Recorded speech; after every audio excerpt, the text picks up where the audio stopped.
আমি আমার লাইফে এরকম আমার অসংখ্য বড় ভাই, অসংখ্য মেন্টর পেয়েছি, যারা আমি যতবার বিপথে যাইতে চাইছি ততবার তারা আমাকে হাতে ধরে মাথায় হাত বুলাই দিয়ে একটু বকা দিয়ে আমার ইউনিভার্সিটি লাইফটাকে সুন্দর করতে সাহায্য করেছে।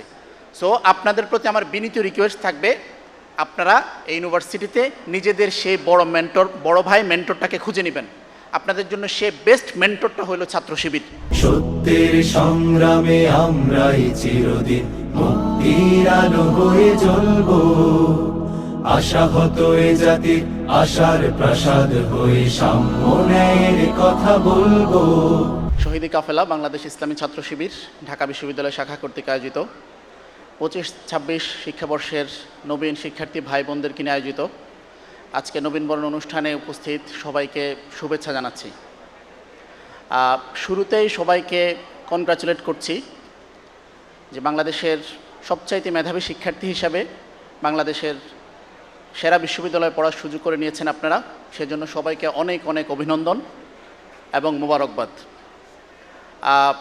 আমরা যদি এই বিশ্ববিদ্যালয় প্রতিষ্ঠার ইতিহাসের দিকে তাকাই, আমরা দেখতে পাবো এই বিশ্ববিদ্যালয়টি যখন প্রতিষ্ঠিত হচ্ছে তখন কলকাতার দাদাবাবুরা এই বিশ্ববিদ্যালয়টিকে ব্যঙ্গ করে বলতো মক্কা ইউনিভার্সিটি। তারা ভাবতো পড়াশোনার অধিকার শুধু তাদেরই আছে, এই বাংলাদেশের মানুষ কৃষক, বাংলাদেশের মানুষ চাষাভূষা, এদের পড়াশোনার কোনো অধিকার নাই, এদের জীবনযাপনের, এদের জীবনযাত্রার মান উন্নয়নের কোনো অধিকার নাই। এক ধরনের প্রচণ্ড বৈরী পরিবেশের মধ্য দিয়ে ঢাকা বিশ্ববিদ্যালয়টি প্রতিষ্ঠিত হয়েছিল। আমরা যারা ঢাকা বিশ্ববিদ্যালয়ের শিক্ষার্থী হিসেবে ভর্তি হয়েছি, ভর্তি হওয়ার দিন থেকে আমরা যতদিন এই পরিচয়টাকে ধারণ করব নিজের মধ্যে, আমরা সবসময় এই ফিলিংসটা যেন নিজের মধ্যে রাখি যে আমরা শতবর্ষী ব্যাপী একটা লড়াইয়ে নিজেকে সামিল করে নিয়েছি।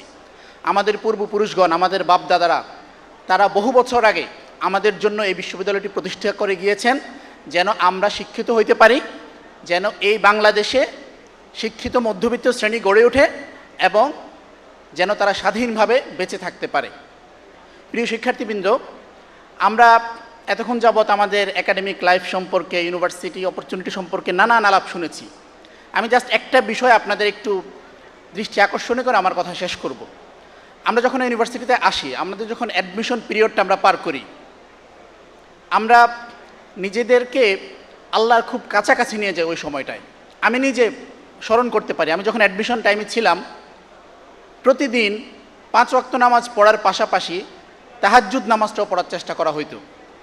নিজের লাইফে নিজেকে স্পিরিচুয়ালি আল্লাহর সাথে এত বেশি কানেক্টেড ফিল করা, এটা অতীতে কখনোই হয় নাই, ফিউচারে কখনো হবে কিনা আমি জানি না। আমার বিশ্বাস আপনারা যারা এখানে আছেন, আপনাদের লাইফের একটা বেস্ট টাইম আপনাদের অ্যাডমিশন পিরিয়ডটাতে গেছে। আপনাদের অনেকে হয়তো ওই সময়টাতে প্রচণ্ড ফ্রাস্ট্রেটেড ছিলেন, অনেকে প্রচণ্ড হতাশার মধ্যে ছিলেন, কিন্তু এরপরেও আপনি দেখবেন আপনার একাডেমিক লাইফের, আপনার যাপিত জীবনের সবচাইতে ভালো একটা সময় অ্যাডমিশন পিরিয়ডটাতে গেছে। আমরা যখন ইউনিভার্সিটিতে আসি, আমরা এক আকাশ সমান স্বপ্ন নিয়ে এই ইউনিভার্সিটিতে আসি। আমরা যখন ইউনিভার্সিটিতে আসি, আমরা একটা ইনোসেন্ট সোল নিয়ে, একটা ইনোসেন্ট হার্ট নিয়ে এই ইউনিভার্সিটিতে আসি।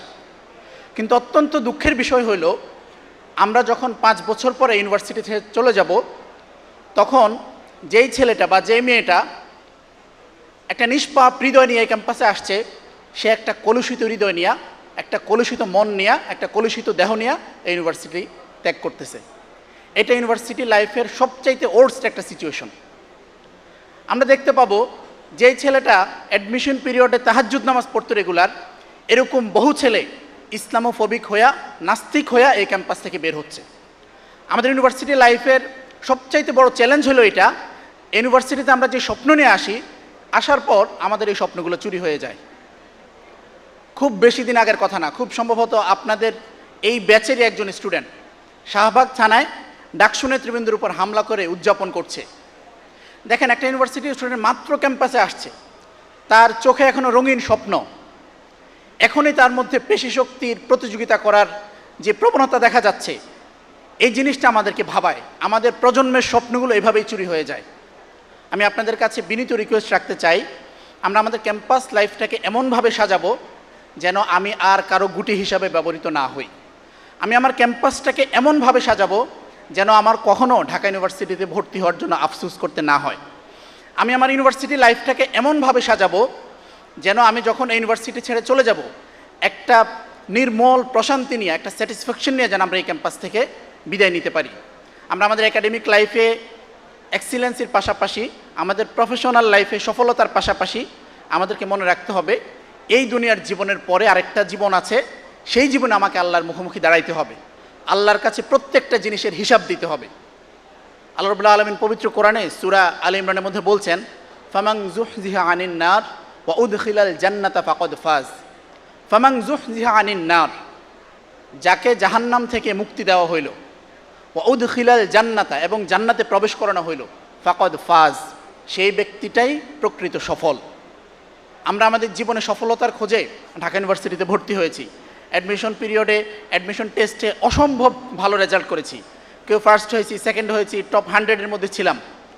কিন্তু হইতে পারে ইউনিভার্সিটিতে চমৎকার একটা রেজাল্ট করে ইউনিভার্সিটি থেকে বের হয়ে গেলাম, প্রফেশনাল লাইফে চমৎকার একটা রেজাল্ট করে আমরা দুনিয়ার জিন্দেগিটা শেষ করলাম, কিন্তু কাল কিয়ামতের মাঠে আল্লাহর কাছে ধরা খেয়ে যাইতে পারি।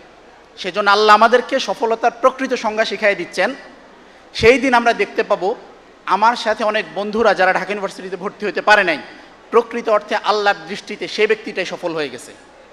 প্রিয় শিক্ষার্থীবৃন্দ, আমি আপনাদেরকে আরেকটা বিষয়ে একটু দৃষ্টি আকর্ষণ করতে চাই।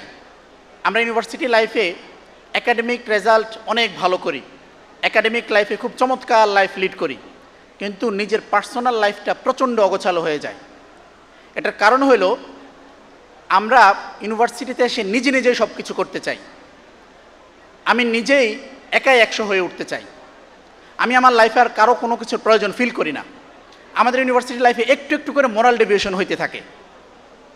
দেখেন, ইউনিভার্সিটিতে ডিপার্টমেন্টে টপ করা ছেলেটাও প্রচণ্ড লেভেলের ফ্রাস্ট্রেশন থেকে আত্মহত্যা করছে, এরকম জিনিসও দেখা গেছে।